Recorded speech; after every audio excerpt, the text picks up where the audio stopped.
next subtopic is the mission of physics and career awareness. What is the mission of physics? የፊዚክስ ሚሽን ተልኮ ዋና መሰረታዊ ሐሳቡ ምንድነው የሚለን ጥያቄ ቢነሳ The mission of physics is to advance science, engineering and innovation of new technologies for the benefit of all the society. ስለዚህ የፊዚክስ ሚሽን ዋና ዓላማው ሳይንስ፣ ኢንጂነሪንግ እና ኒው ፋይንዲንግ ቴክኖሎጂዎችን አድቫንስ ማድረግ ማሻሻል for the benefit of all the society. ሶሻል ሳይንቲፊክ ኤንድ ኢኮኖሚክ አድቫንስድ እንዲኖረው አንድ ማህበረሰብ ያንን ማድረግ የፊዚክስ ተቀዳሚ ሚሽኑ ነው። ሳይንስ ኢንጂነሪንግ እና ኢኖቬሽንን አድቫንስ ማድረግ የሚሽን ኦፍ ፊዚክስ የፊዚክስ ሚሽን ነው ብለን እንላለን። and then what are the careers in physics ካለን እንግዲህ የፊዚክስ ሙያዎች ወይም ፊዚክስን ዲማንድ የሚጠይቁ የፊዚክስ ዲግሪን የፊዚክስን እውቀት የሚጠይቁ ብዙ አስፔክቶች አሉን፣ ብዙ ዲሲፕሊኖች አሉ እና among that የትኞቹ ናቸው የሚለውን more or less ለማየት እንሞክራለን። Typical career in physics ይለናል if you want to explore space, time, matter or any other intriguing elements of the physical world, a physics degree can do wonders for your career path ይለናል።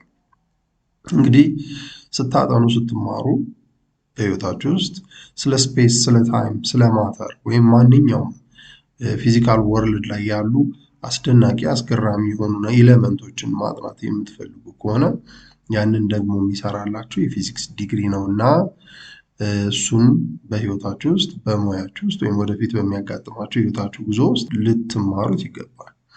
ለምሳሌ አንድ ተማሪ ከልጅነቱ ጀምሮ I want to be an astronomer መሆን ፈልጋለሁ ሊል ይችላል። To be an astronomer ግን there must be at least a physics degree መኖሩን አዌርነሱ ሊኖረው ይገባል ማለት ነው።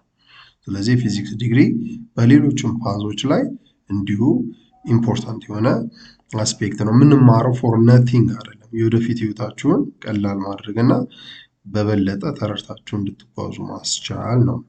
Many physics graduates go on to work in different industries, educations, automotive and aerospace industries, defense and public sectors, healthcare, energy technologies, computing and IT.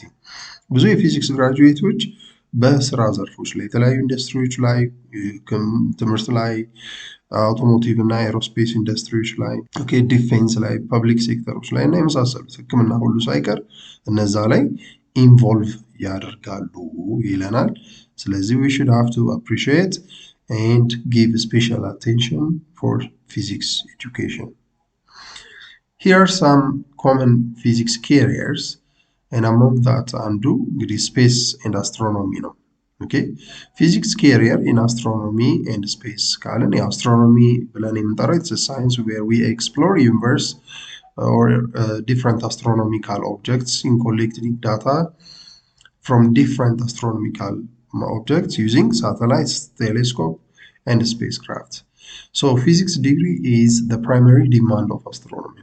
As I said earlier, ቅድም እንዳልኩት አንድ ሰው ስፔስ ላይ ወይም አስትሮኖሚ ላይ ኢንቮልቭ ማድረግ የሚፈልግ ከሆነ ያ ሰው መጀመሪያ አስትሮኖሚ ማለት ዩኒቨርስ ላይ የሚገኙ ሄቨንሊ ቦዲስ ወይም አስትሮኖሚካል ቦዲስ ጋላክሲስ፣ ክላስተር ኦፍ ስታርስ ብለን የምንጠራቸው ሜቲዮርስ፣ ፕላኔትስ and so on እነሱን ኤክስፕሎር ለማድረግ ነው የሚሞክረው። እነዚህን ኤክስፕሎር ሲያደርግ ሳተላይትስ፣ ቴሌስኮፕ፣ ስፔስ ክራፍት ይጠቀማሉ። በዛ ውስጥ የምንጠቀማቸው እያንዳንዱ ቴክኖሎጂዎች የፊዚክስ ውጤቶች ስለሆኑ you have to know at least there must be physics degree ማለት ነው። ስለዚህ በህይወታችሁ ውስጥ ፊዚክስን ተምሬ ምን አገኛለሁ ካልን አንዱ the career will be through astrophysics ይሆናል። health care or in medical science, physics primarily involves in the diagnosing and treatment of medical condition using an improved medical equipments which is necessarily needs the concept of physics.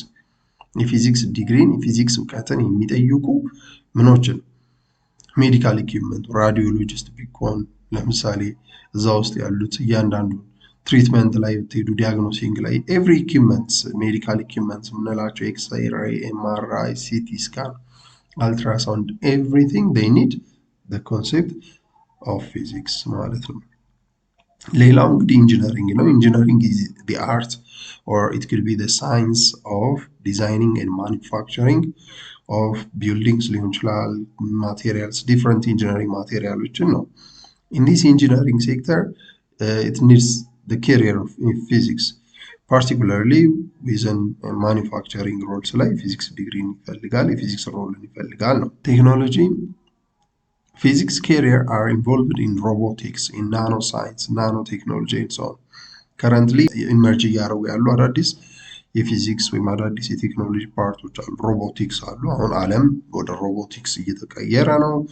ናኖ ሳይንስ በናኖ ደረጃ to the 10 the power of -19 ወርዶ ሰብአቶሚክ ፓርቲክሎችን ሞዲፋይ ማድረግ ቴክኖሎጂ ነው። እሱ ላይ ኢንቮልቭ ያደርጋል። ፊዚክስ እና ፊዚክስ የሌለበት ሙያ ወይም ኬሪየር የለም እና እዛ ውስጥ ኢንቮልቭ ማድረግ ነው። ኢነርጂ ውስጥ as well energy there might be every renewable or non-renewable source of energy they necessarily needs the concept of physics.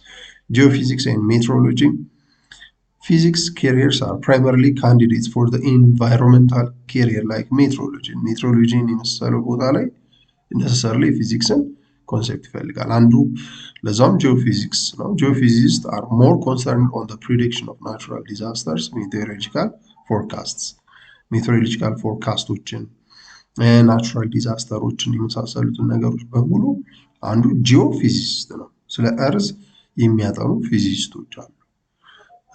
ሶ እርዝ ሳይንስን፣ ጂኦሎጂን፣ ሚነራሎጂን፣ ኦሺኖግራፊን የመሳሰሉትን ነገሮች የሚያጠኑ ፕሪዲክት የሚያደርጉ ሳይንቲስቶች ናቸው። ስለዚህ ፊዚክስ የማይገባበት ኢንቮልቭ የማያደርግበት ፊልድ የለም። አጌን we have to give special attention for physics. And what will be the current status of physics? በዚህ ሰዓት ላይ ፊዚክስ ምን ደረጃ ላይ ደርሷል፣ ምን አጥንቷል የሚለውን ነገር ደግሞ ለማየት እንሞክራለን። Nowadays there are lots of discoveries and innovations in different parts of the world. በጣም ብዙ ዲስከቨሪዎች ብዙ ግኝቶች አሉ በዓለማችን ዙሪያ ላይ። The major recent discoveries in physics ዲስከቨር ካደረጋቸው ካጠናቸው ስቲል ጥናቱን ካልጨረሰባቸው ዋና ዋና ዲስከቨሪዎች መካከል አንዱ ምንድን ነው? ኤክሶፕላኔትስ የሶኮልድ ኤክሶፕላኔቶች አሉ። we'll try to see each one by one. ስለ ብላክ ሆል you have to know about መስማት ማወቅ ያስፈልጋል። ኳንተም ክሪፕቶግራፊ፣ ሃይ ኢነርጂ ፊዚክስ፣ ፓርቲክል አክሰለሬተርስ ኢን ጄኤንኤፍ ያላለን እሱን እናየዋለን። gravitational wave, large scale structures, global warming, James Webb Space Telescope, and so on. So these things are the current status of physics or the most recent discovery of physics nature. So let's see the first one, exoplanets. What are exoplanets? Exoplanets means external planets, meaning the planets which are found outside our solar system. As of October 01, 2022, in Gregorian calendar, there are 5,197 planets in 3,833 different solar systems. This was discovered by different physicists. Among that, the first exoplanets were discovered by Michel Mayor and Didier Queloz. Thus, they won the Nobel Prize in Physics in 2019.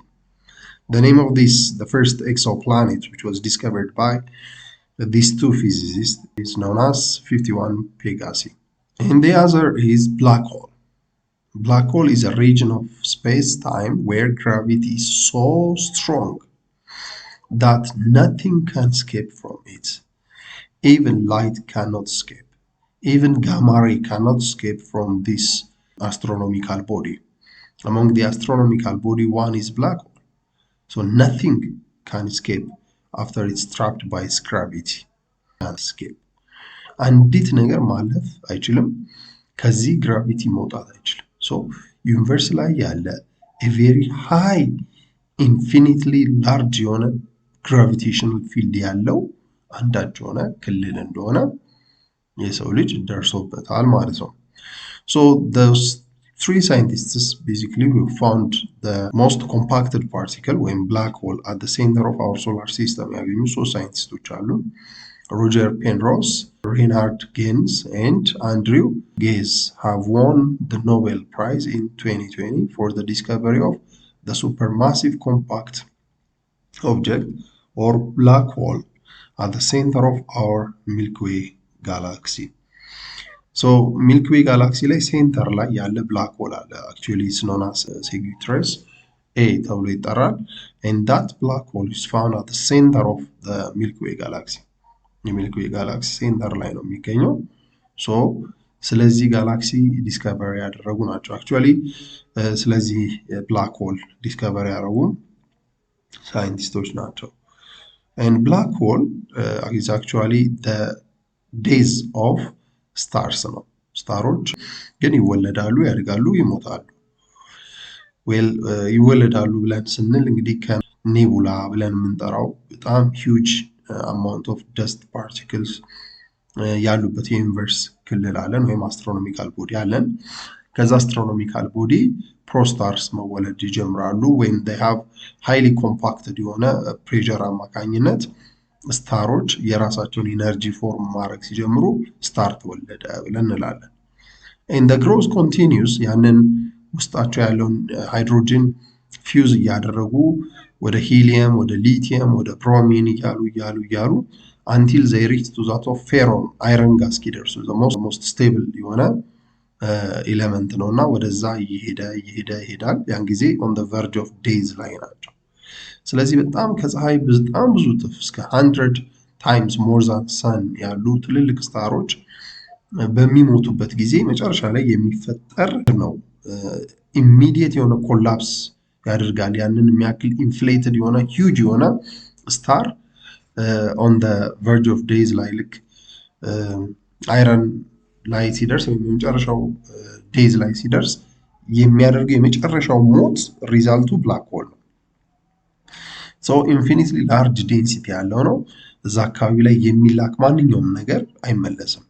light is the most እንግዲህ fastest thing in the universe እሱ ነው። ተጋጭቶ መመለስ የሚችል አቅም ያለው እሱ ነው። እዚህ ቦዲ ላይ ግን ላይትን ብንልክ ራሱ ተመልሶ አይመጣም። ተመልሶ ኢንፎርሜሽን አይነግረንም። ስለዚህ ሜቢ አሁን ኢንፎርሜሽኖች እየተገኙ ያሉት ስለዚህ ቦዲ ስለዚህ ብላክ ቦዲ ዳር ላይ ባሉት ነገሮች ወይም ጫፍ ላይ ወይም ላይትን or any other object በሚስብበት ጊዜ በሚያሳየው ኢፌክት የተጠና ጥናት ነው። እና so far nothing can't escape from black hole, nothing can escape from black hole ምንም የተገኘ ነገር የለም ማለት ነው። እንግዲህ እናንተ ደግሞ ወደፊት the new generation will evolve on this career and advance የሆነ እውቀትን ደግሞ ከእናንተ ይጠበቃል። መጨረስ ይህንን ጉዳይ ወደ እናንተ የሚወርድ ጉዳይ ይሆናል ማለት ነው። ስለዚህ ፊዚክስ ካሪየራችሁ በከረንት ስታተስ በዚህ ላይ ነው። ወደፊት ደግሞ ትቀጥላላችሁ። and the other is quantum cryptography. Quantum cryptography is a way of sending informations, messages, and so on in secret. Cryptography ማለት ኢንፎርሜሽን በዚህ ዘመናዊ ዲጂታላይዝ ወርልድ ላይ ኢንፎርሜሽኖችን የምንልክበት ወይ it must be encrypted in secret. ሜሴጆቻችን በሙሉ በሴክሬት መንገድ መሆን አለባቸው። and those secret የሆኑ ኢንፎርሜሽኖች ከአንዱ ወደ አንዱ የሚተላለፉት ኢንፎርሜሽኖች they must kept in secret by physics, and this physics is known as quantum cryptography.